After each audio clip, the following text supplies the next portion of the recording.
We good? All right, I'd like to welcome everyone to the November 7th, 2019 meeting of the Delaware County Board of Commissioners. If you would please join me in the pledge.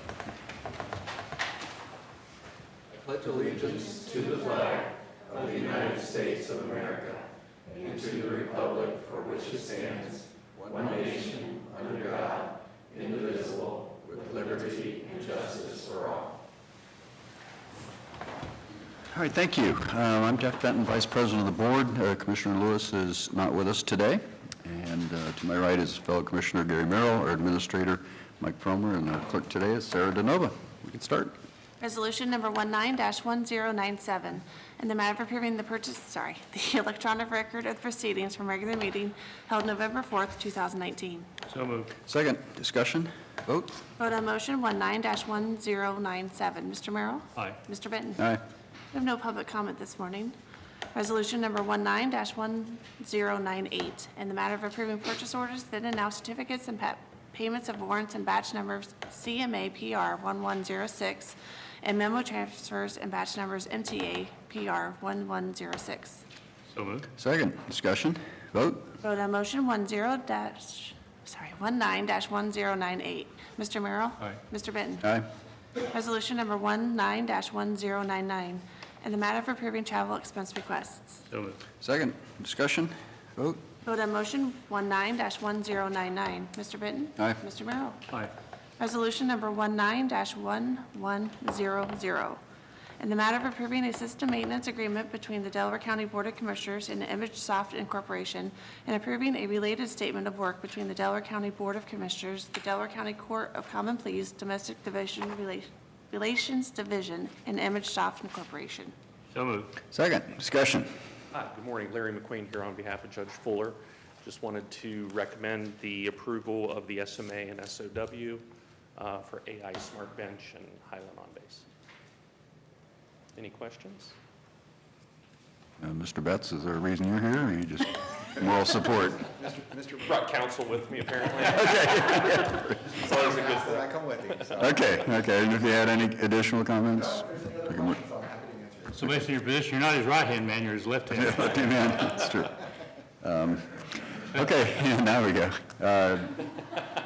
Now we'll take a vote. Vote on motion 19-1100. Mr. Merrill? Aye. Mr. Benton? Aye. Resolution number Thanks, 19-1101, in the matter of donating personal property not needed for public use to the Ohio State University College of Engineering. So moved. Second, discussion. Good morning, Commissioners. Jared Zarillo with the Board of DD. We are seeking to donate 48 laptops to the Assistive Technology Program. This program is with Ohio State, and it's through the College of Engineering. They assist people with developmental disabilities in getting computers into their hands. Okay. Vote. Vote on motion 19-1101. Mr. Merrill? Aye. Mr. Benton? Aye. Thanks, Jude. Resolution number 19-1102, in the matter of approving change order number 002 to the agreement between the Delaware County Board of Commissioners and Underground Utilities Incorporated for the Liberty Sawmill sanitary sewer expansion improvements. So moved. Second, discussion. Morning, Commissioners. Tiffany Mag, Director of Environmental Services. So this is a change order for a net deduct on the project because we're closing the project out. It's for unused quantities and unused force account money on the project. So what was the original contract amount? The original was, Is that in the next resolution, the $4,017,017? yeah, that sounds right. So this will be the deduct off of that number. Okay, well, good. Glad it came in under budget. Yeah. It's good to see. And this is an important extension. Glad to see the extension get done as well. That's a major We're project. excited to wrap it up. I mean, we've had flow in the sewers for a while now because it reached substantial completion 6 or so months ago, and everything's been going well. Great. Okay, vote. Vote on motion 1102. Mr. Benton? Aye. Mr. Merrill? Aye.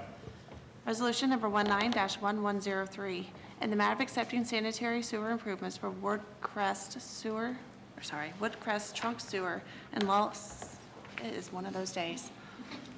And Liberty Sawmill sanitary expansion improvements. As you read it, I'll approve it. I'll second it. Discussion.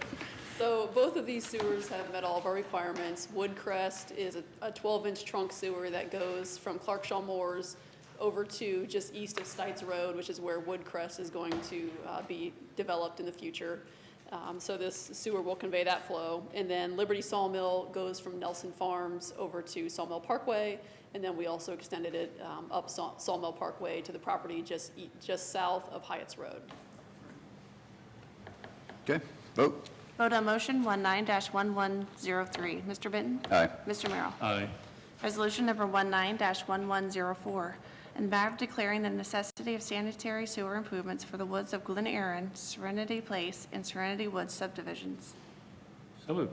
Second, discussion. So this is a sewer assessment project to connect a subdivision that consists of about 52 homes near the Tartan Fields Golf Course. These homes currently have on-site septic systems, which will be decommissioned and connected to the sewer system. So we request your approval. What's the timeline and process then, So once this we're starts? just wrapping up design right now. We'll be getting ready to meet with the homeowners again to basically, continue down the process of getting their buy-in on the project, making sure that we address all their feedback, and then we'll go forward with bidding. And then within the next year, they'll be ready to tie into the sewers. Okay, This project I was involved in earlier, and I'd be curious where we stand on it, so I'm glad to see is it being well received by the neighborhood? So far it is, yes. Now that we're wrapping up design, the construction cost estimate is a little higher than what we originally discussed in the first public meeting. So we'll be interested to see, if that buy-in is still there, now that we see that there is a little bit of additional cost to each homeowner. We still will allow them to finance it. I think we looked at 20 years, as well as the reduced tap fee, the 50% reduced tap fee, because they do have the on-site septic systems. So probably in the next month or so, we'll be meeting with the homeowners out there with a public meeting format and try to see what the feedback is. Yeah, it's good that we're moving forward with this, because this is a situation that's an issue, a problem. Yep, And it's definitely. great that we're working to resolve that with the neighborhood. And again, beautiful neighborhood, so it'll be nice to have it finished. Vote. Vote on motion 19-1104. Mr. Merrill? Aye. Mr. Benton? Aye. Resolution number 19-1105, in the matter of accepting a donation from White Castle Corporate to the Regional Sewer District. So moved. Second, discussion. So these are 5 gently used stand-up desks. Apparently White Castle is moving their corporate offices and didn't have a need for these desks any longer. So they asked if we would like them. So How in the world we become aware of them? one of our administrative staff members' father works there. So he just asked if we wanted them, and they were really nice. So we said absolutely we'd take them. So Yeah, it's great. Okay, vote. Vote on motion 19-1105. Mr. Benton? Aye. Mr. Merrill? Aye. Resolution number 19-1106, in the matter of declaring personal property obsolete, unfit, or not needed for public use, in the intent of selling such property via internet auction or disposal of property of no value. So moved. Second, discussion. So all the items on this list no longer have any value to us. The majority of them either don't run or have engine issues, like the lawnmowers and the generators and the power washers. So we request your approval to move forward with first the internet auction and then getting rid of them. Okay, vote. Vote on motion 19-1106. Mr. Benton? Aye. Mr. Merrill? Aye.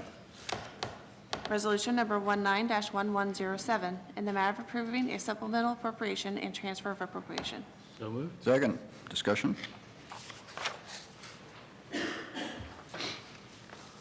Morning, Commissioners.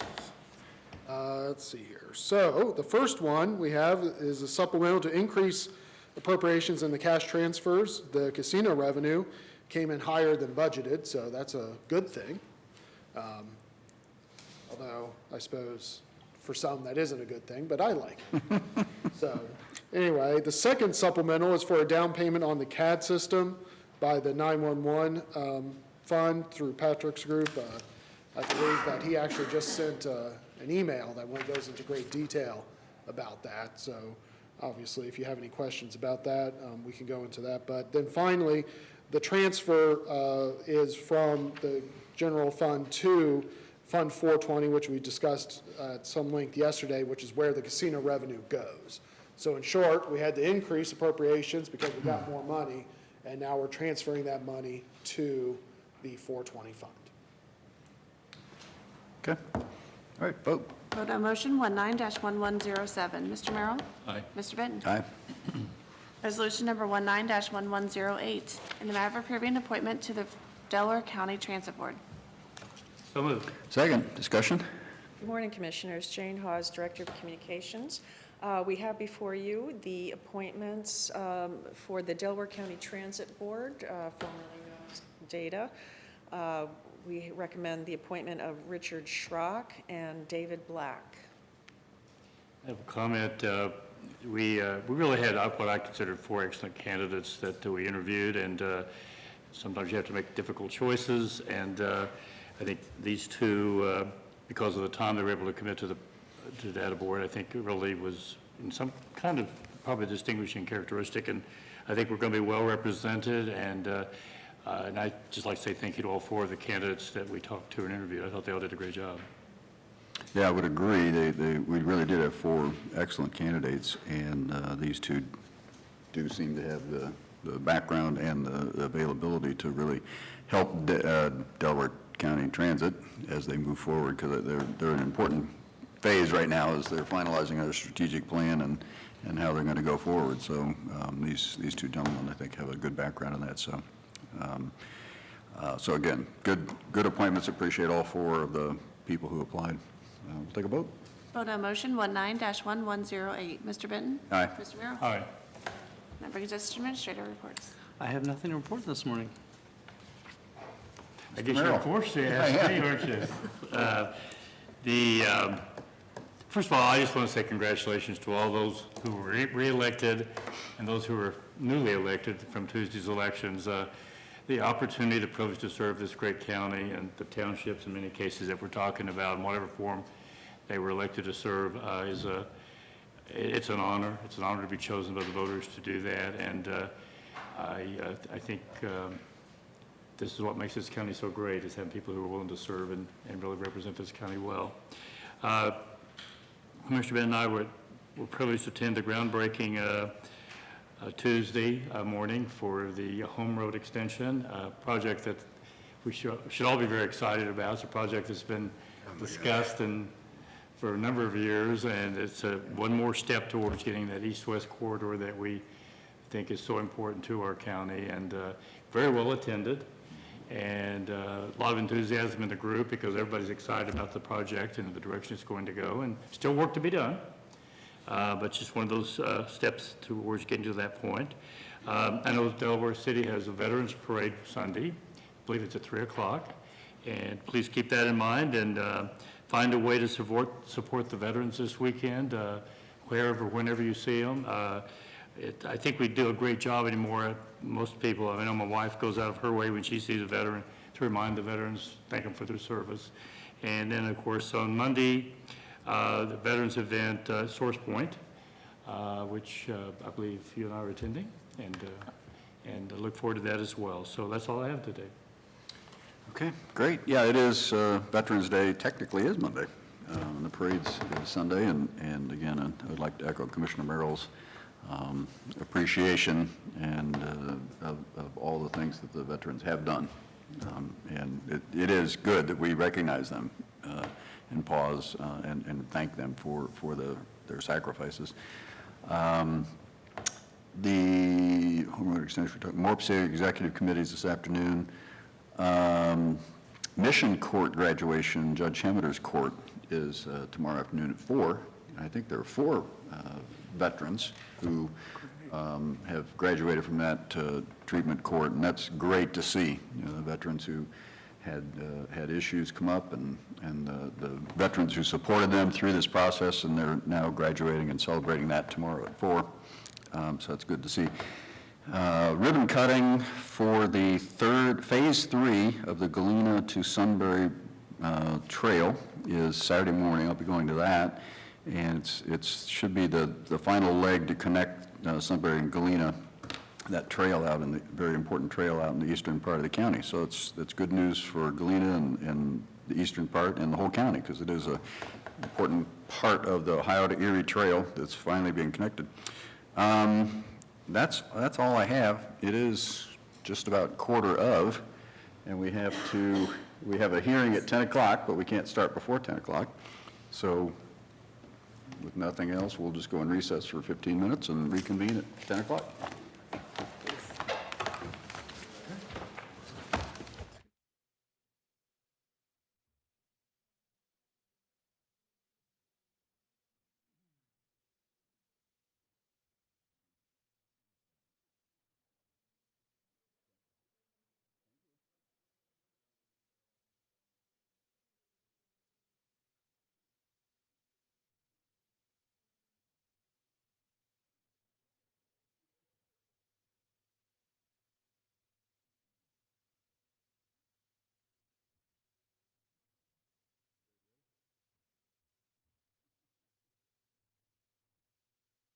Right. That clock 10 is, o'clock. it's a minute slow on the minute hand and 5 hours fast on the hour hand, so it's actually 10 o'clock. Yes. We're ready? All right, we'll reconvene our normal session. Resolution number 19-1109, public hearing for consideration of the Dustin Road Watershed Drainage Improvement Petition. So moved. Second, discussion, vote? Vote on motion 19-1109. Mr. Benton? Aye. Mr. Merrill? Aye. Resolution number 19-1110, and the matter of approving for a specific occurrence a suspension of Rule 3, Speaker Registration, Rule 4, Limitations, and Rule 7, Public Comment Procedure from the rules governing public comment before the Board of County Commissioners of Delaware County, Ohio. So moved. Second, discussion, vote? Vote on motion 19-1110. Mr. Benton? Aye. Mr. Merrill? Aye.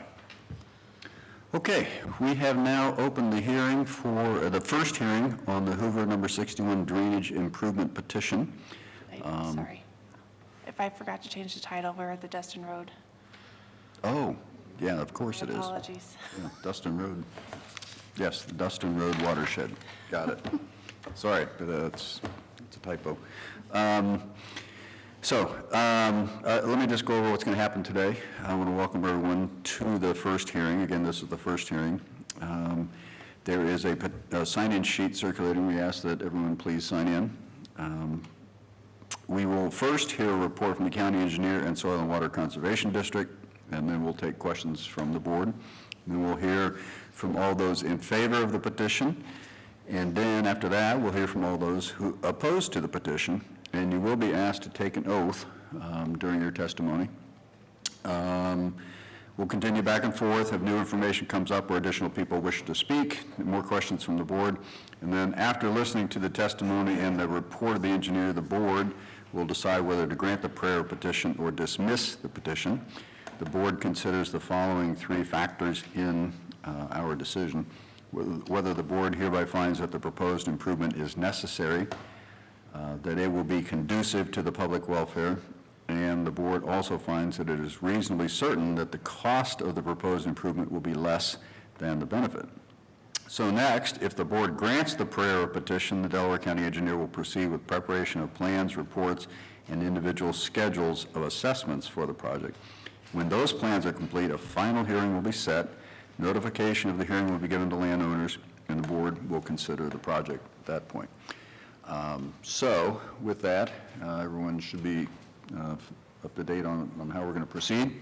And the first thing we'll do is have the first hearing report on the Dustin Road Watershed Drainage Petition read into the record. So if you could... Good morning, invite us- Commissioners. Yeah, you may want to sit down. Maybe we'll sit down, it might be less Yeah, awkward. yeah. And we're on audio, we're recording, so if you could identify yourself. Just so everybody's understand, we've been in Yep. budget meetings, so they set the table up for that, so this Yeah. is not the normal setting. Daniel Barr, Delaware Soil and Water Conservation District, here to read the first report. First hearing report, Dustin Road Watershed Drainage Petition per Ohio Revised Code 6131, November 7th, 2019. This report has been prepared for the preliminary hearing on a drainage improvement petition filed by Kurt Vogel and others on June 4th, 2019. The petition was signed by representatives of 4 of the 18 parcels in the watershed. The general location and course of the requested improvements are quoted from the petition as follows. In Delaware County, Berkshire Township, within the Dustin Road watershed, and generally following but not limited to the course and termini of the existing improvement. The following is the nature of the work petitioned as quoted from the petition. to generally improve the drainage, both surface and subsurface, to a good and sufficient outlet by replacing, repairing, or altering the existing improvements as required and/or creating new surface and subsurface drainage mains or laterals as requested by this petition. Petition process. This petition has been submitted according to the Section 6131 of the Ohio Revised Code, which authorizes the Board of Commissioners to act on behalf of benefited property owners to make drainage improvements. If the Board of Commissioners decides to proceed with the project, the costs related to the improvements and the development of plans, reports, and schedules are assessed to the landowners in the watershed, according to the benefit received of their watershed acreage. These special assessments will be added to the property taxes for each property and can be spread over a maximum of a 15-year period. Property owners may also choose to pay their assessments in a lump sum payment prior to placement on their property taxes. Additionally, the improvements will be placed on the Delaware County Drainage Maintenance Program in perpetuity, per Ohio Revised Code Section 6137, and the annual maintenance assessment will appear on property tax statements as a special assessment in the same manner as the construction assessments. These annual maintenance assessments are generally in the range of 2 to 3% of the construction assessment. It should be noted that property owners are only assessed for those improvements that are located downstream from their properties. No property is assessed for improvements located upstream. The public agencies that own rights-of-way for public roads and other public lands are also assessed for both construction and maintenance costs in the same manner as private property owners. The decision to approve a petition project is a three-step process. First, a viewing of the proposed improvement is conducted for the commissioners to familiarize themselves with the watershed and general conditions. The commissioners conducted the viewing for this project on August 19th, 2019. Next, a preliminary hearing is held to consider the initial feasibility of the proposal. It is this preliminary first hearing that is before us today. If this petition is approved, a final hearing will be conducted to further consider this petition. At that time, final details such as engineering plans and specifications, cost estimates, and a proposed schedule of assessments will be known. Existing conditions. The Delaware Soil and Water Conservation District and Delaware County Engineers Office have made the following observations of the watershed using on-site evaluation and a review of available historic records, aerial photography, topographic mapping, and soils mapping. The Dustin Road watershed is approximately 26 acres. The predominant land use within the watershed is agricultural, 55%, with rural residential, 36%, comprising a large portion of the area. There are also areas of road right-of-way, 9%. The drainage system does not appear to be functioning at or near optimum capacity due to a lack of comprehensive maintenance and the generally deteriorated condition of the infrastructure. The lack of uniform grading has led to significant ponding in many areas of the watershed. This appears to overburden the subsurface drain system through the introduction of surface water. The open channel appears to lack the adequate depth necessary to serve as an outlet for the surface and subsurface drainage. These conditions are indicators of an overburdened and aged drainage infrastructure. While the existing drainage system still provides some degree of drainage benefit, it does not appear to function as a good and sufficient outlet. Estimate of cost, factors favorable, unfavorable, benefit versus cost. The Ohio Revised Code 6131 requires the county engineer to state in a report factors favorable and unfavorable to a proposed project, estimate the cost of a project, and state an opinion as to whether the benefits of the project exceed the cost. The following information is presented for your consideration. Construction estimate. The proposed project would include the following basic elements: open channel restoration, surface drain shaping and grading, seeding and mulching of disturbed areas, subsurface drain installation, installation of a grade stabilization structure, private drive culvert installations, and clearing and snagging. Construction, $54,580.00. Drainage maintenance, Ohio Revised Code 6137, first year startup at 5% of construction estimate, $2,729.00. Project administration, survey and engineering, 15% of estimate, $8,187.00, for a total project estimate of $65,496.00. Notes: it is important to understand that the above estimates are preliminary and made in the absence of a current detailed topographic survey of the project area. Berkshire Township would be direct assessed for improvements made within its respective road right-of-way. And should the project fail to be approved at the final hearing, the benefiting landowners, as defined by Ohio Revised Code 6131, may still be responsible for the cost of project administration, survey, and engineering design. Assessments. If the project moves forward to the second hearing, the Ohio Revised Code instructs the county engineer to calculate the assessments to individual property owners based on the benefits received from the improvements for the various properties in the watershed. Ohio Revised Code 6131 states that uplands that have been removed from their natural state by deforestation, cultivation, artificial drainage, urban development, or other man-made causes shall be considered as benefited by an improvement required to dispose of the accelerated flow of water from the uplands. Benefits are further defined by the Ohio Revised Code as elimination or reduction of damage from flood, removal of water conditions that jeopardize public health, safety, or welfare, and increased value of land resulting from the improvement. Individual parcel assessments are not calculated for the preliminary hearing and are only calculated if the petition moves forward to a second or final hearing. Factors favorable, unfavorable. Factors favorable to the improvement. 1, improved surface and subsurface drainage in the watershed. 2, improved outlet for subsurface drainage components of household sewage treatment systems and for residential drainage systems. 3, reduction of future deterioration of surface and subsurface drainage infrastructure. 4, annual inspections and maintenance of the improvement in perpetuity. Factors unfavorable to the improvement. 1, temporary land use disruption during construction. 2, cost of construction and maintenance may be a burden to some landowners. And 3, removal of existing trees and brush in improvement area. Benefit versus cost. Assessments for property within the watershed are calculated based on the benefits derived. A publication by the Ohio State University Extension titled Returns to Farm Drainage details several studies conducted by Ohio State researchers on the effects of drainage on crop yields. The studies show that fields with good drainage will produce higher yields than fields that have poor drainage. A recently completed 25-year study showed that subsurface drainage increased corn yields by 24 to 39% and increased soybean yields by 13 to 46%. The same study also analyzed the return on investment for installing subsurface drainage in a field. It found that for corn, $4 is returned for every $1 invested, and for soybeans, $3 is returned for every $1 invested. To state it generally, the benefits of drainage will equal the increased yield multiplied by the market price. The increased value or benefit for residential properties is much more subjective and difficult to quantify. For residential properties, the lack of an adequate drainage outlet can negatively impact the condition of household sewage treatment systems, potentially limiting the value of the home for resale. Should the existing system fail, the cost to perform repairs or construct an alternate sewage treatment system can range from the thousands to tens of thousands of dollars. It would also be reasonable to consider the cost of environmental degradation due to residential sewage treatment systems that may not be functioning properly. Other benefits that are commonly perceived as a result of drainage improvements focus on quality of life and positive neighborhood perception. Communities that have planned and maintained stormwater drainage infrastructure generally have higher resale values than those communities that are known to have a history of drainage problems or flooding. Conclusions. Based on all the information gathered and generated for this project, I believe this project is technically feasible and would adequately serve the project area's drainage needs.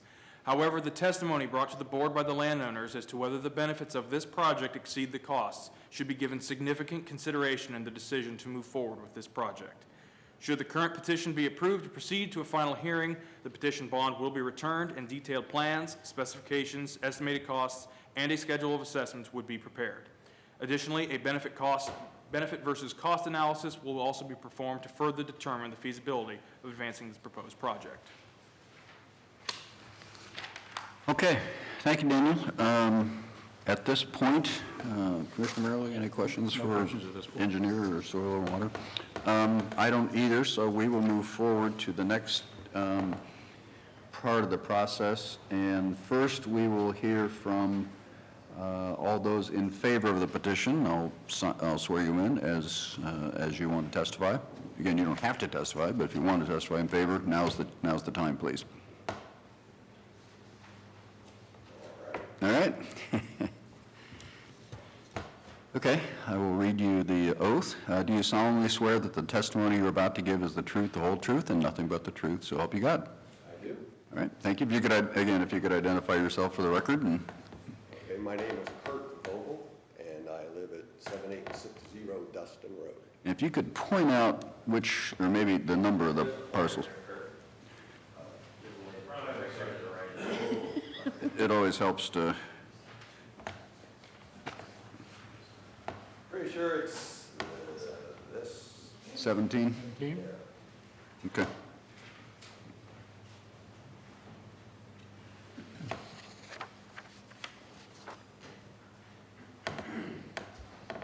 Okay. The floor is yours. Give me just a second.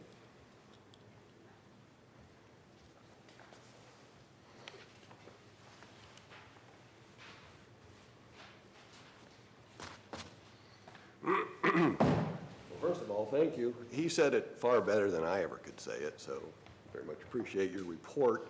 Where to begin? I purchased that property and moved in late August of 2012. And then on February 26th of 2013, I was introduced to water in the area. And that was the first time I experienced what I refer to as a river running through it. And I've invited friends over for trout fishing after a heavy rain, so it flows through there pretty steady and heavily. It basically piles up on the east end of my property, and then it goes to the middle of the yard, makes a hard left, cuts across, and then pools up in the, I would say it's probably numbers, can't see it, 15, I think. Further west on Dustin Road? Probably right there is where it pools up the most. So the biggest problem I had when I started was, the water would build up to the point where it was literally filling up my septic system. I had the original leach bed system, and to the point where sewage was backing up into my house. My basement was filling with sewer gas, and it was like, well, this is not good. So that was a problem, and I don't know much about combating water in a situation like this, so I was putting sump pumps. There's a catch basin on the west side of my property that I think got installed. Well, it was installed before I moved in, so I don't know entirely exactly. I think maybe Mike put it in to try and alleviate the problem that was obviously already there. So I'm trying to sump water up to the road to alleviate the amount of water that's flowing in and backing up into my septic system and what have you. So I have made some fixes. I do have a new septic system, and I do have, I did make some basement repairs. So that's helped, and obviously when it's not raining, that's even more helpful. But we have a pretty wet season here generally between, late in the year and well into the spring. So I had like several incidences in 2013 of the flooding and the backing up in my basement, and I have water that was leaking in at the east end at the time. And it was never enough to flood it, but it was just, I had to stay on it constantly, mopping it up and trying to, dumping it into and then sumping it back out of my basement sump pit. 2014, I recorded about 15 times this happened. And then I replaced the culvert under my driveway up at the road in 2014 as well, because it collapsed and the water was just running down towards the middle of my yard, and I'm paying to sump it back up to the road at that point in time, trying to get the water out of my house. And then in 2015, it happened about 25 times according to my notes. 2016, about 15 times. In July of 16, that's when I put in the septic mound. And then in November of 16, I put in a whole house generator, because in my sump pump in the basement, I put in 2 sump pumps because I couldn't afford to not have a functioning sump pump. And I had a battery backed up one, but it was very low volume. So I just went and got a whole house generator, because we lose power there fairly regularly. It's not horrible, but I can't afford to be without power during one of these storms or a big thaw or something like that, because there's just so much water. And so I put in the whole house generator. About another 15 times in 2017, and like I said, it's mostly in the December through May, June time frame, but there have been other times, depending on the heavy rainstorm or something like that.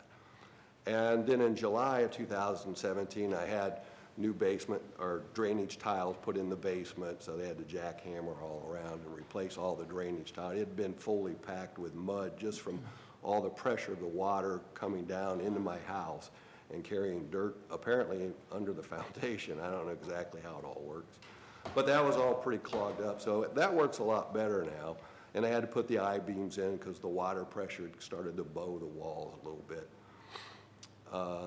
So expense so far, I put the culvert in at the road. That was about $500. The septic system, I don't know for sure that my septic would have lasted longer without all this flooding and everything, but it just reached the point where it wasn't functioning well. So I replaced that with a mound system, and that was about $20,000. The whole house generator, just to make sure I never run out of power, was about $4,000. I've purchased 8 sump pumps. I got a couple extra just in case. That's another, I don't know, about 200 each. That's about 1,600. And whatever I'm paying in electricity to pump all that water out of the house. On a, one of these real heavy rains and thaws, my sump pump's cycling like every 19 seconds. And yes, I did time it. And then the basement repairs were about $9,000. So I figure I got about $35,000 invested already just trying to battle this problem. So basically, my home sits in the middle of a river, and I've learned that the hard way that water takes the path of least resistance, and going right through, down the east side of my house, through the drainage tile, and then I sump pump it back out. I'm just part of the river now. So this is not a new problem. Attempts to fix it include, pardon me, the catch basin I mentioned on the west. And the problem I have with that is my downspouts drain into that. My old septic system drained into that, what do you call it, the perimeter drain. And then my sump pumps from the basement all pour into that. So if it's full and overflowed, and it gets that way anytime there's a heavy rain and or a big thaw, I'm working against all that water trying to get it to drain out of my downspouts and out of my sump pump pit. It builds up really, really high, and it just flows over my neighbor's driveway, and then begins to pond into the neighbor, like I said, number 15, I think, and it just becomes this huge lake. And then it continues west, takes a hard right back to the road. And, I think for those beyond my neighbor, I think his basement has flooded a few times, maybe several times. Beyond them, I don't think they get the flooding in the front, it's back up at the road, and it gets pretty wide and deep, but they get the marshy land and the way the neighborhood looks and everything. And I don't think the people to the east of me have too much trouble because I'm kind of on a downhill slope. So I hate to think I'm the only one struggling with it, but definitely I'm fighting with it probably more so than most. I think what I was told was a subsurface drain. Nobody really seems to know when it was put in. I've heard 40s, maybe 30s, maybe 20s. So it doesn't seem to function well at all. It takes forever for water to drain out of that west catch basin, which is tied into the subsurface. And I just don't think any of this is going to get any better over time. It's just getting more and more plugged up over time, and maybe tree branches. I don't really know. And then where it does turn sharply and go under the road down by, and I think it's around number 3 or somewhere in there. Yeah, you can see where it goes under the road there. That got dug into and opened up somewhere along the line. And it doesn't seem to flow very well, so everything goes to that point. It's just kind of blocked up. So anyway, I do know on Rome Corners they get flooded as well. I brought pictures I can give you guys. I can put it on the slide if you want. So regarding the petition process, I have fought it myself. I've asked for, I've asked contractors to come and take a look at it. A couple have come by and they're just like, it's too big of a problem for us. I had explored having somebody water blast the subsurface drains, and the neighbors were kind of concerned about it blasting up. One of them has like a blacktop driveway and didn't want to risk it blowing up there. So everything I've tried is just met with, nobody wants to take it on. And so I started reaching out to Soil and Water Conservation. So I talked with Scott Stevens first, and I've been interacting with Brett since then. They're the ones that introduced me to the petition process, because I'm kind of like, I don't know what else to do at this point. And so I didn't know how it was going to work out. I think there was some kind of informational thing a few years ago at the Berkshire Township House that I think I was the only one that was like, hey, there's a problem here. But be that as it may, I got introduced to the petition process. I sent a letter out to, I got a list of the houses on the watershed from either Scott or Brett. I sent a letter out to everybody asking them to just say yes, they would be in favor of trying to do something, or no. I think there was like 14 houses, households impacted, and there were 5 that were okay with it and would support it. I think there were 2 that were like, we wouldn't fight it. And then 6, I think, that were like, absolutely not. And I get that people don't want to increase their property taxes. I don't want to increase my property taxes. I'm not trying to foist any cost on anybody here. This is an ongoing problem, at least for me. I think everybody west of me struggles with it to some extent, maybe not so much to the east, although one of the guys up towards the top of the watershed gets water backing up into his yard. That he was one of the ones that signed it. So I don't know. I'm not an expert here. I kind of relied on Scott and Brett, and they said, hey, this, if you're going to do it, it needs to be done right. The subsurface, the land shaping, the water flow, and so here I am. I did spend another $500 to file the petition, so $30,500. I think my goals mainly, I just want better flow, better surface flow, subsurface flow, and I just can't help but believe it's only going to get worse over time. I think the benefits include reduced risk of flooded basements and improves everyone's property values based on the comments he made there, just visual, and if you've got problems, you want to be open and disclose what you're struggling with. I just can't imagine why anybody wouldn't want it fixed, except I get the money thing. I think if you spread that cost, though, out over the number of homes and over, minimum of 8 years, I heard, it's not really that big of an imposition, and that's maybe easy for me to say. But anyway, so I'm basically here at the advice of Soil and Water Conservation and throwing myself on the mercy of the court, I guess. All right. So I can give you a copy of the letter I sent out, and I can give you these pictures if you want them. Okay. We'll That's about all I got. okay. Thank you, sir. Very good, thank you.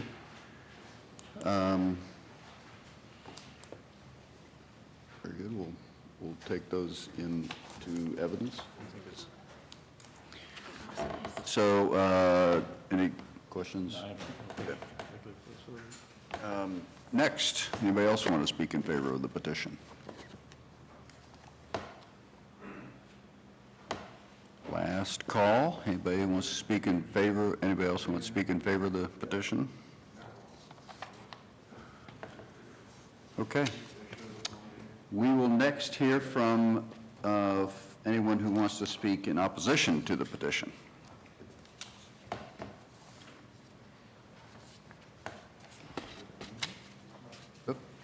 Okay. Whoever wants to go next.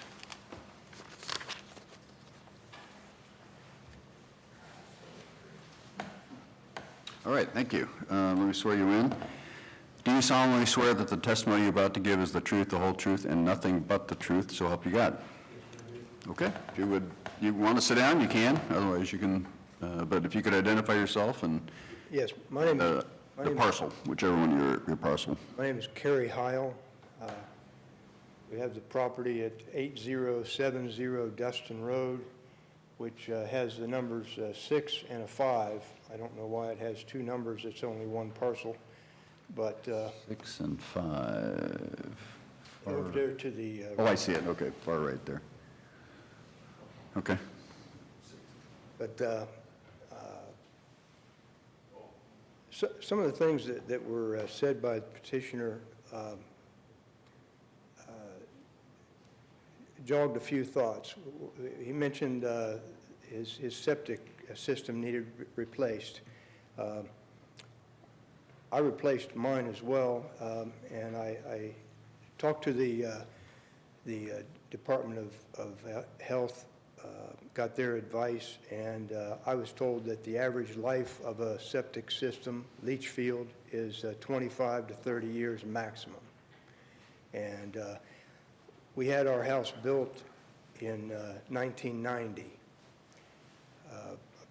Purchased the land in about 1988, but the house was built in 1990, and I specifically chose a property.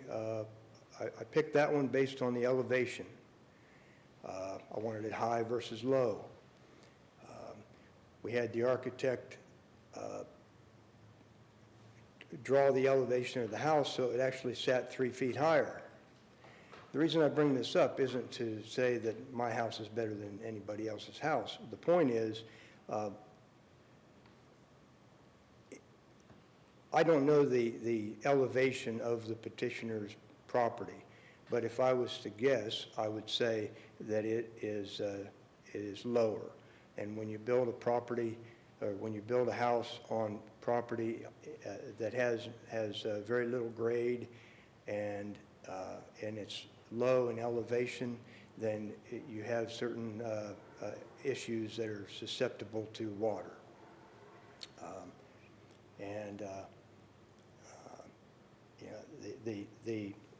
He said he bought the house, I believe, in 2012. I don't know I know that I'm probably not allowed to ask a question, but the question that would be posed would be, did you have a home inspection? And the home inspection would have revealed things like water intrusion. I mean, I work for the State of Ohio Division of Real Estate, and I only bring that up because I deal with the residential property disclosure form every day, and with home inspection issues, there are certain disclosures that would have needed to have been made, and if they were not made by the previous owner, then that's a civil issue between the buyer and the seller, such as water intrusion. And it would be hard for me to believe that if the basement was started flooding in 2015 or 16, that it may have done it in years prior, which would have had to be disclosed. But the point is, I am opposed to this project. I don't feel it's fair to the property owners to pay for an issue that is based on my observation, and I obviously I don't have I didn't take a transit out there to check the fall, but if something doesn't have enough fall in property A, then the other properties on down the alphabet, it's not their fault. And that's really all I have to say. Thank you very much. Okay, thank you. All right. Anybody else who'd like to speak in opposition to the petition? Okay. I'll swear you in, if you would, please. Do you solemnly swear that the testimony you're about to give is the truth, the whole truth, and nothing but the truth, so help you God? I do. Okay, thank you. If you could identify yourself and point out which parcel is yours. Stephen Worley, number 12, is that right? Yeah, parcel number 12. They're about 2-3 houses away from them. My background is in a lot of home inspections, foundation inspections, things of that nature. As a matter of fact, I had a company, my company, that eventually sold, but I did that for a living. The things that one of my neighbors there brought up about the foundation, or about the level of the property there is correct. I drive by the house, I see it a lot. It's setting very low. If I would have been an inspector and inspecting that house for somebody who was a potential buyer, I would probably tell them not to buy it. It's just setting too low. I mean, it's so low that no matter what you trench or how far you do the ditch out front, it's not going to get it up, elevation enough up for it to do proper drainage. In that case, it's an ongoing problem. It's never going to stop. You're not going to raise the house up. Adding more dirt and diverting it is probably an answer, but it's a separate problem. It's not something for the rest of the residents. I mean, I've lived there for over 30 years now, and I've never had a problem with water. True, I live up the hill a little bit from them. I'm on an upper elevation, but same thing as the other neighbor pointed out. When I had my house built, I made sure they took the dirt that they dug out of the basement and built the foundation, get it up high enough. If you don't have height, you don't have drainage. It's pretty simple. So for someone that's not familiar with that type of situation, I can see where it'd be something they wouldn't pay any attention to until after they got in and started having all the problems. So not much else. Okay, all right, thank you.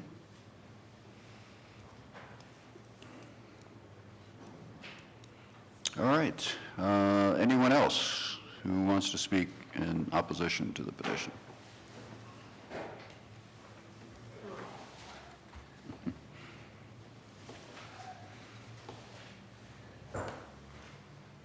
All right. Do you solemnly swear that the testimony you're about to give is the truth, the whole truth, and nothing but the truth, so help you God? I do. Okay? My name's Dan Price.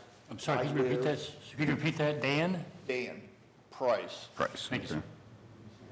Number, Okay, I live in the far right-hand side of the screen there, designated by 10 and 11. okay, Very far.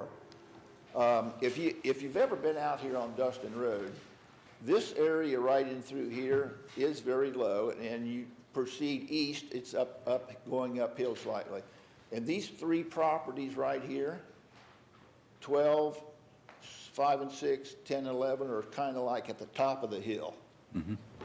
And we, when I say we, I'm talking about these three properties here. We are in the Grand Domenico subdivision.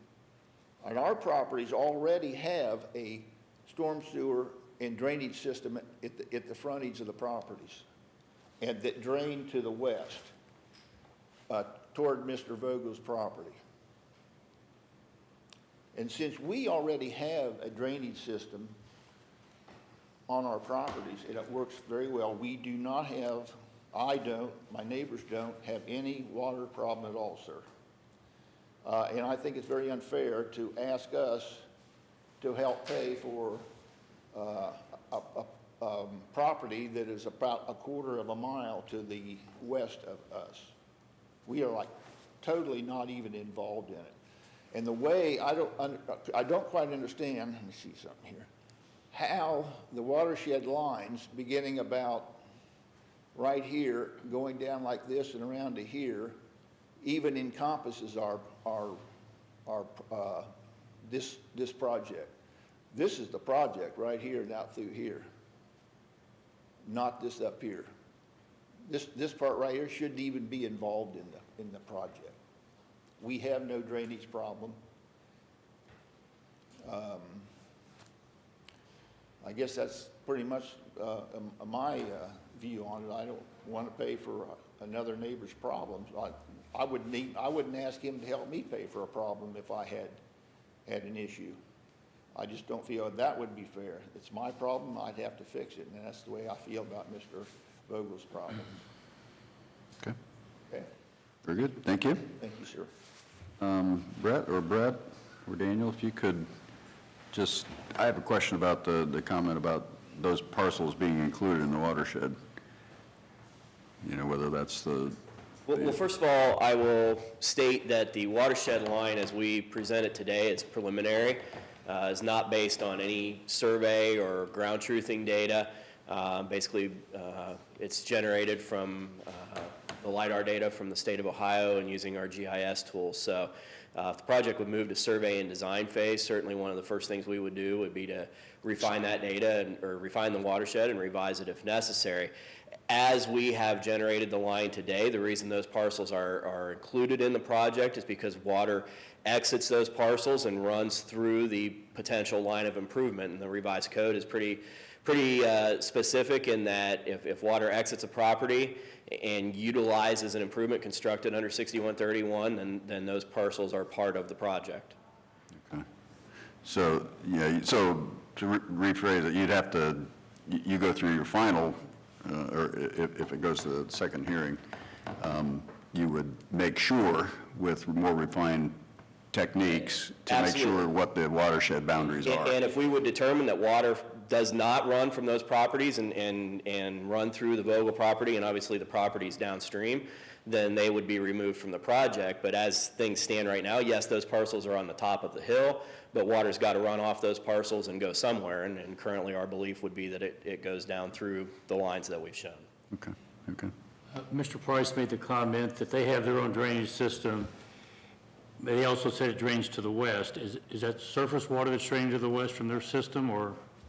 I've not been on Mr. Price's property, so I'm going to, I'll say disclaimer this statement with I'm just interpreting what I think he's talking about, but I believe he's referring to they have a ditch enclosure in their front yard, basically a pipe instead of a road ditch, and that water would exit that ditch enclosure and run to the west through the road ditches downstream. I'm not aware of any storm sewer by what we would define a storm sewer. When you think of a subdivision, the storm pipe that would be installed as part of that, I'm not aware of that existing in this area. Okay, Mr. Price, maybe if you could come back up, it looks like you may have something to add to that, some knowledge.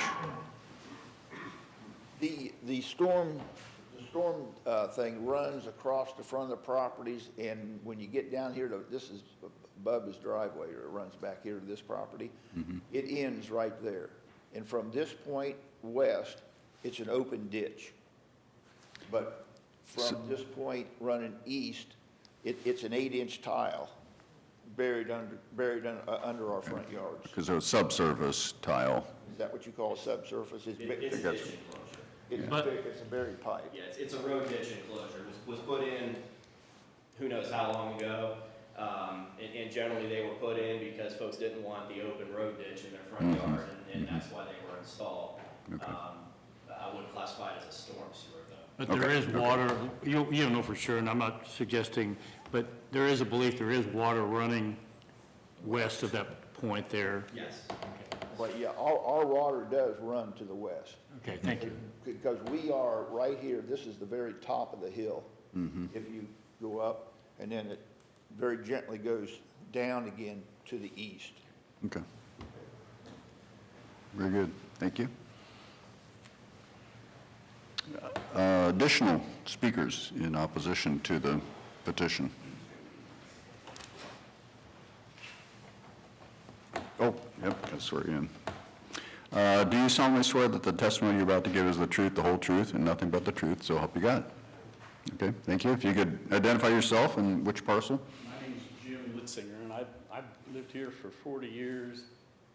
I have these 3 parcels, 19, 3, and 8. You know, Mr. Vogel does have a problem up there, and everybody's pointing at my property as being low. It is probably low. This was an old worn-out soybean field at one time. There's an area right here where it crosses Dustin Road. I mean, I really do believe that is plugged up. And I think one of the easiest things would be to make sure that this is open and free-flowing. There is more water that comes down through here than there used to be on a heavy rain, but it's really, been that way for many years. This gentleman right here who's didn't sign the petition has a yard full of trees. He has a blacktop driveway that's holding water back.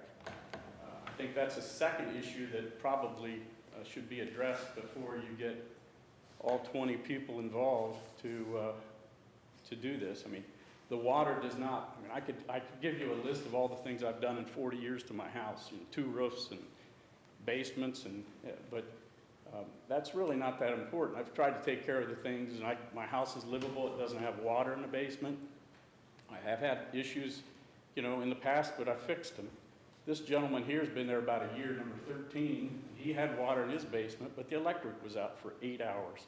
And, I talked to him afterwards, and the poor guy, he had water in his basement, but you have to learn about having backup power.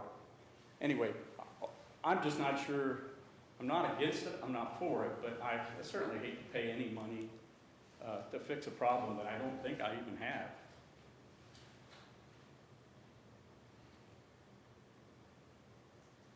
Is there any questions I could answer for you? I had your comment about the ditch, the pipe I've got a question for Brett or Daniel, but that, just to Mr. Litzinger's comment about the pipe across or underneath Dustin Road being clogged. The subsurface drain system, I mean, it doesn't exhibit the, I'll say the classic telltales of, blowouts and places where, what we might normally see as blockages or interpret that there to be blockages in the system. Certainly, I would think that's possible, as I think multiple people have said. It's a pretty old system. It's not one that was installed according to a petition process in the past. So, I mean, it would have been privately installed drainage, and thus our information on it is not what we would have if it was done according to the petition process.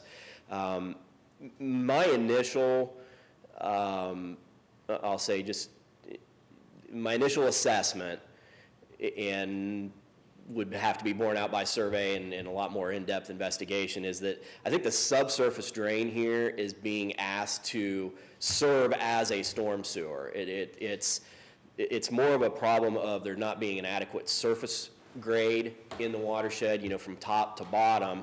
And so the surface drainage is hitting those pockets, and its only outlet is through I think it's an 8 or a 10-inch tile, and that's, we like to tell landowners life for storm sewers begins at, at a minimum 12-inch and probably more like 18 or 24-inch pipe. It just does not have the capacity to serve as a surface drainage outlet, and that's what it's being asked to do.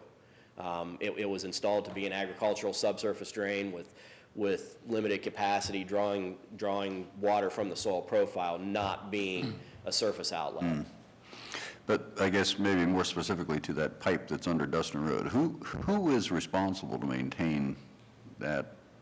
If there's a blockage within the road right-of-way, that would be Berkshire Townships to maintain. Okay. I'm not aware. I think the surface culvert currently is down at the western end of the watershed, right there at the end of parcel number 5, where we kind of show the bulge out in the watershed. But I think the proper place for a surface culvert, as I'm looking at things right now, would be where we're showing where the subsurface drain goes across the road. So that would be something that we would take a good hard look at. Does the area need a second road culvert to make the surface drainage function more efficiently? But if Mr. Price was indicated he believes that, to use his terminology, it's plugged, if you went out there and you determined that was the case and that was the solution, then you'd probably take care of that and it would be into this, correct? You wouldn't do more than is necessary. Right. Our charge, if the board approves the project at this phase, is to come back with the best least cost alternative. So that meets the request of the petition. So we will take a look at all options, and certainly if there is an option that's significantly cheaper than others and still presents us with a project that we feel we can maintain that meets the engineering specifications, then yes, that's what we're going to come back with. I'm going to ask the typical question you've heard me ask 10,000 times. After hearing the testimony, is there anything here that would make you change your recommendation? No, I think our assessment is the drainage doesn't meet current engineering specifications, and that's really the only thing we can evaluate. Whether the testimony has established that the benefits are more than the cost, then that's a determination that the board would have to make. But I'm confident in saying the drainage does not meet current engineering specifications and standards. Okay. I have some comments. Yeah, I don't know at this point, any other speakers who want to speak in opposition?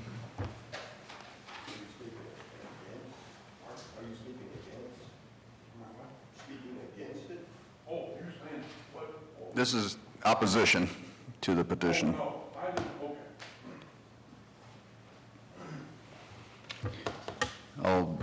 Yeah.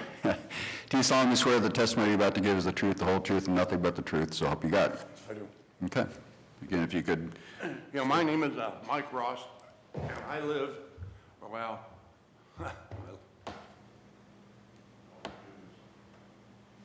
You can just tell us. I live back here my driveway, so number 2 is Okay. my property. What I'm kind of looking at is I'm probably longer than Jim. I thought maybe it would be appropriate to give a little history, maybe it might help. 40 years ago, basically the water, of course, we had the water that ran along the, well, where's it at? Well, yeah, along the road.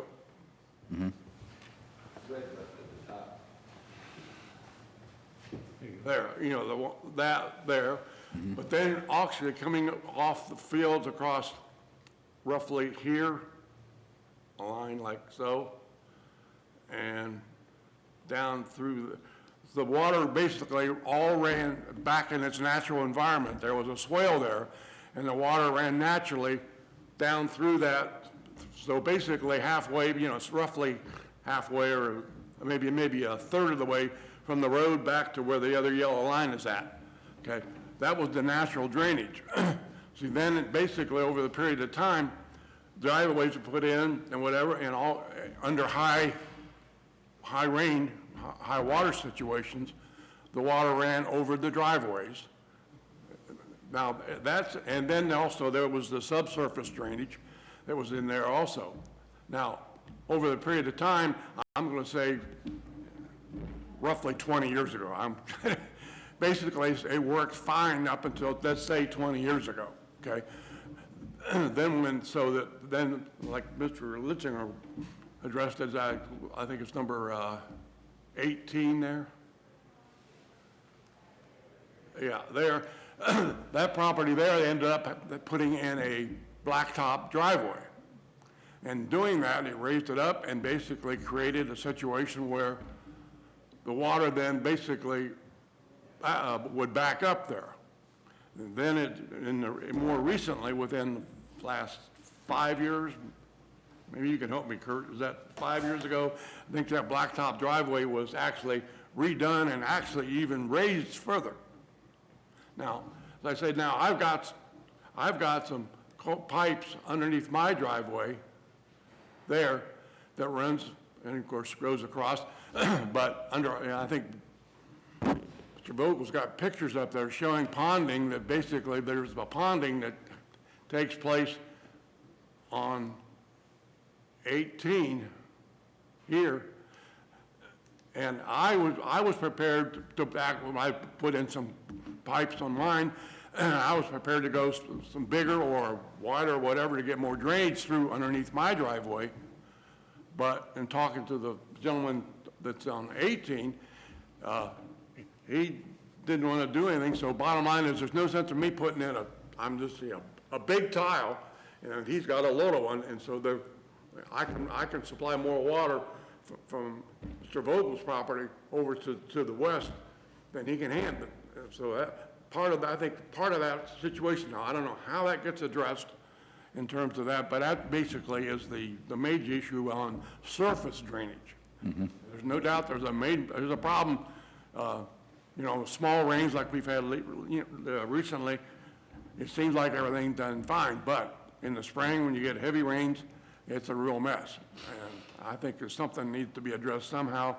I'm not sure exactly how. But then the other issue also is the subsurface. I think over the period of years, I think that line has just broken down over the years. So I think that's an issue that needs to be addressed. So You're speaking for the project. Right. You're speaking for the project, or I'm sorry. are you speaking for the project, in favor of? Oh, yes, quite frankly, yes, I actually am in favor of it, but I'm also looking at it, a little bit of history going back 40 years. It's how it originally, way back then, basically it was very common for all the water drainage to go across the driveways. Okay, and there's a lot of them in the county that are still that way. And that system works. I mean, in the natural swale of the ground, that worked for years, hundreds of years. But now some of that, now when you get all the improvements and so forth in there, they're changing, and I think something has to change here. 'cause I think it's an issue, and I really feel sorry for Mr. Vogel. It's an issue of, I've tried to help him as much as I can, but Okay, I'm not going to do so far. okay, very good, thank you. Okay, I have one more question for Brett. Sure. If you would. Or maybe James, if he wants to talk. You feel like you're being left out, or are you okay? I think one of the things that's obvious to any of us is that when people start moving dirt around or raising their driveways, it does change the water flow. But that's not our charge today. And it is frustrating for everybody when that happens. And I just want, if you have any comments you would want to make about that, and is there anything that can be done long-term to make that, when someone does raise their driveway, or is that just something that there's no solution other than what we're doing today? I'm not going to profess to be an expert in other areas of the revised code, but I think that would be a legislative fix. That I don't think, other than the road authority's ability to, permit activity within their road right-of-way, certainly in a case like this, the county doesn't have the authority to regulate, that culverts get put in at the proper size or the proper elevation, and that they get installed in such a way that they all work together properly. I think that would be something that the state legislature would have to extend the authority to, I'll say, take more of an active role in I that. just want to try to clarify the point.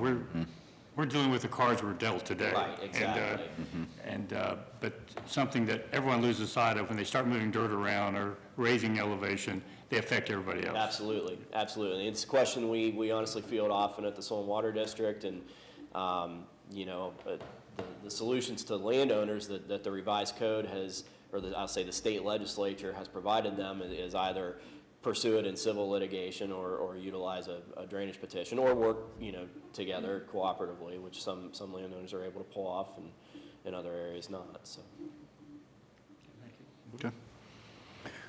All right, wrapping up, anybody else who wants to speak? Yes, sir. You want to come back up?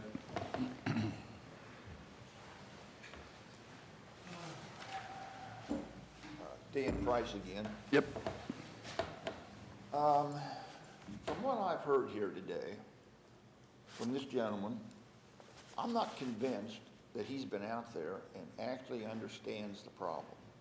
Now, I live there. I drive down this street a couple of times a week, and I've been down through there when it's rained, and I see water in Mr. Vogel's yard and pools of it, and I think the problem could be addressed by each one of these property owners,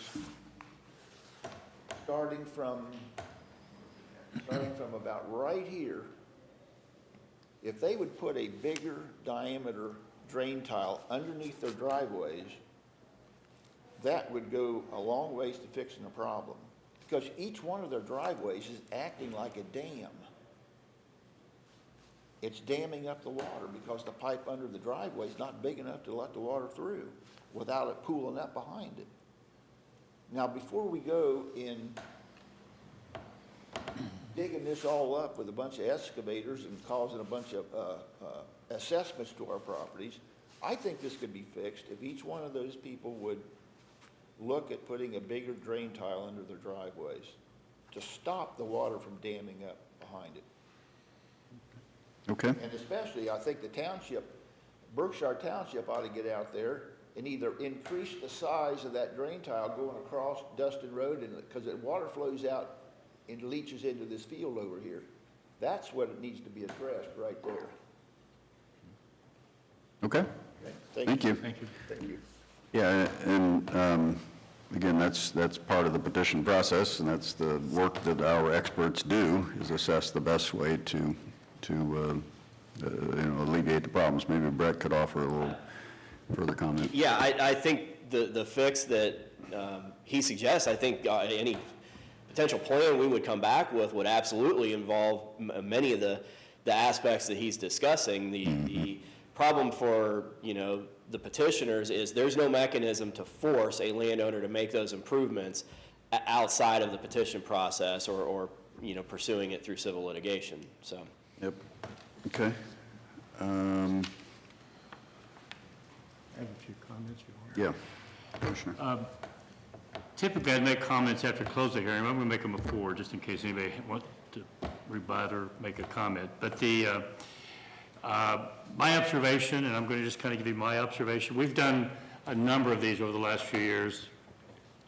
Soil and Water does an outstanding job. Our responsibility, according to Ohio Revised Code, is to find a solution for the petitioners if there's an issue. Now, we have, and that's our role, as simple as that. Obviously, I'm going to guess Mr. Vogel, if he could do it over, would have asked some of those questions when he bought the property. And that does not change the fact that we're dealing with today, because whether it's this owner or the prior owner, it's still the same issue. But as the current landowner, I'm sure he would have handled it differently if he could go back. There's no question, and I heard several people comment that he's got an issue just from their own observations. Our charge is very simple, and we have to stay within that charge. And that charge is simply, is there an issue? Do the benefits exceed the cost? And that's kind of one of the criteria we have to make a judgment under. And everyone's water that is flowing downstream has a responsibility. It's part of your water. And that's the way it is. And to the degree that it is your water, and that'll be a formula, an equation that will be determined between, assuming we approve it, between now and that next meeting, and but that's yet to be determined, the responsibility. And there is very much the possibility that some of these areas on the edge could be determined that they're not in the watershed and may be removed as you go through the process. But our charge is to look at it from that basis and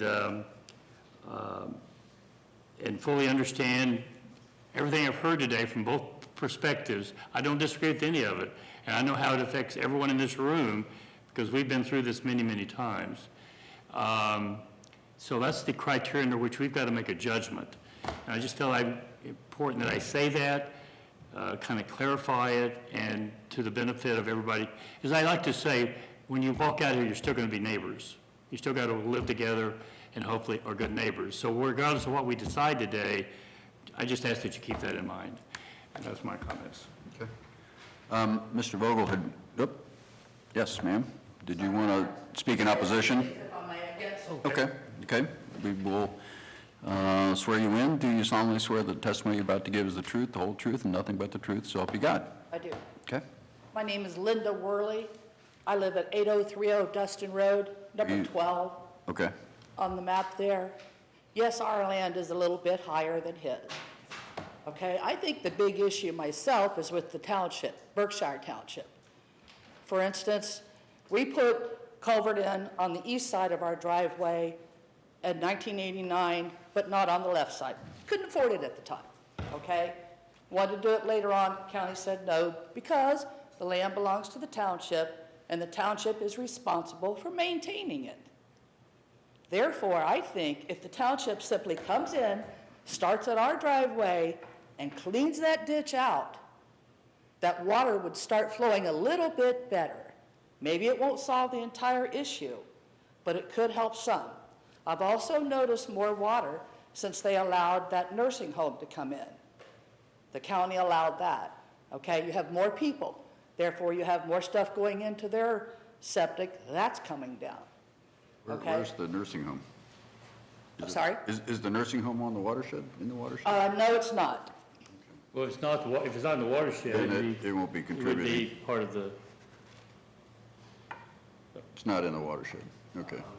Where is it? It's just east of 11 and 10. There's one house there, let's see, Mr. Price, and then there's another home, and then there's the nursing home. I forget the exact address, but it's just a little bit east of it. Well, if it's not in that yellow Out of the circle, watershed then, Correct. so that their water would be It's not a draining factor. somewhere else, it wouldn't have any impact. Well, I don't know. on this. well, you said the county approved it. I think you meant the township. Excuse me? You said the county approved the facility. The township approved it. I know, you said the county, I think you Right, misspoke. the township approved it. We went to the county, and the county said they would come out and look at it, what we wanted to do, because we were going to put a culvert in. We were going to go ahead and finish it out so that my husband can mow straight now instead of getting stuck 5 times like we did this past summer. We all know we've had extremely wet years here in the last 3 years here in Ohio, record levels of rain. So of course, we're all going to have some water issues. We've had, soggy grass outside, can't let the kids, grandkids play here or there, things like that. That's just something we dealt with. For instance, when we moved in, some of the farm tile that I guess you would call it the subsurface drainage, was broken, okay? Mr. Grandomenico, who we brought the property from, told us how to fix that. We went out, we fixed that cut tile, we didn't have a hole anymore. We took care of it. I'm sorry he's having problems, but I kind of feel like Mr. Heil and Mr. Price. You should have had a home inspection, and somebody should have found that all out before you bought it. And I just don't think it's fair to the rest of us who've lived here for 30, 40 years, We've all maintained our property, taken care of it. I'm really sorry he's having issues, but I just can't pay it. I'm sorry, I just don't think it's fair to the rest of us. I really don't. I think it's a township issue. Okay. Very good. Anybody else? Mr. Vogel, if you've got something new, a new comment to make, a new point to make based on what we've heard, remind you you're under oath. First of all, to your point, I have never wanted to be in any way, shape, or form a bad neighbor. I've prided myself on that. And to your point about trying to fix things, I have tried everything I can think of to fix Talk things. to us, so Yeah. you should Yeah. direct your comments to us. Yeah, it's. Oh, I am yeah, you're sorry. testifying to us. So anyway, I have, to their point, I have tried everything I can to fix it. And I think basically it's an issue. It was an estate sale, so there was no opportunity for a home inspection. You had to move fast. I gambled, to your point. If I had it to do over, I'd be like, no way. But it is what it is at this point. And so I've tried everything I can think of.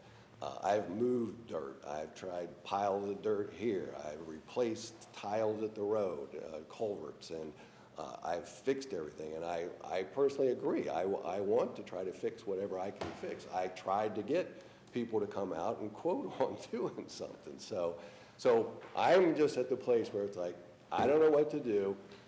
I talked with these gentlemen here, and they seem to know what they're about, and it was kind of like, all right, well, let's go through this process, and if you guys end up saying no, I'm no worse off. So I just, like I said, put myself in the mercy of the court again. So thank you very much. Great, thank you. Okay. I think we'll wrap up the testimony at this point. Yes, that we close the hearing. And so we'll ask the clerk to read the motion to close the hearing. Resolution number 19-1111, in the matter of closing the public hearing for consideration of the Dustin Road Watershed Drainage Improvement Petition.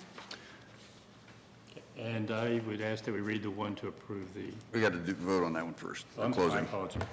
So you're going Make a to move motion, it? okay. I'll second it. Vote on motion 19-1111. Mr. Merrill? Aye. Mr. Benton? Aye. Okay, the hearing is now closed, so now we will open it up for comments on, I would ask that we read the motion to approve the petition. Resolution number 19-1112, in the matter of granting the prayer petition and directing the Delaware County Engineer to proceed with preparation of plans, reports, and schedules for the Dustin Road Watershed Drainage Improvement Petition. I will second that. Vote. Vote on motion 19-1112. Mr. Merrill? Aye. Mr. Benton? Aye. Comments? Well, we've already approved it. Yeah, but did you have any additional I'll comments? just, the point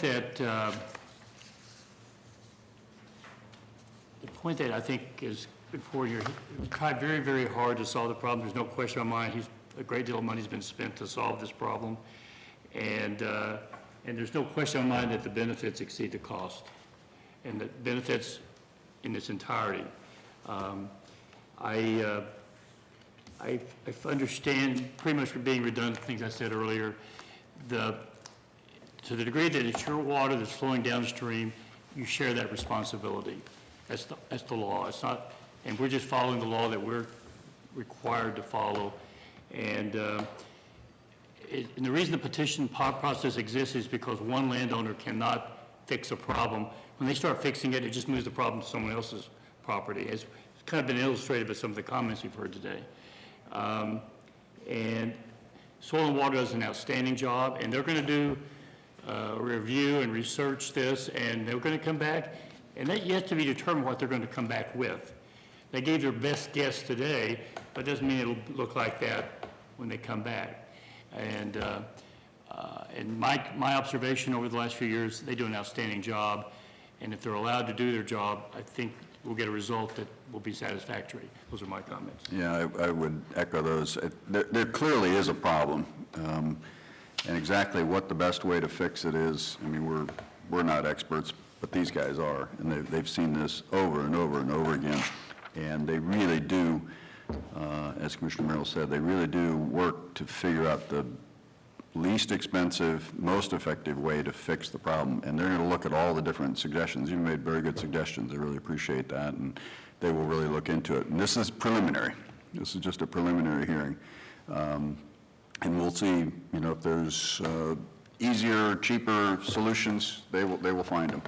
And, but we, again, as Commissioner Merrill said, I really believe there is a problem, and it needs a area solution, not just one home landowner or one parcel owner can fix it. So, so anyway, that's why I supported moving forward to the next hearing. So further business. that's it. No executive session, so no further business. With that, we are adjourned.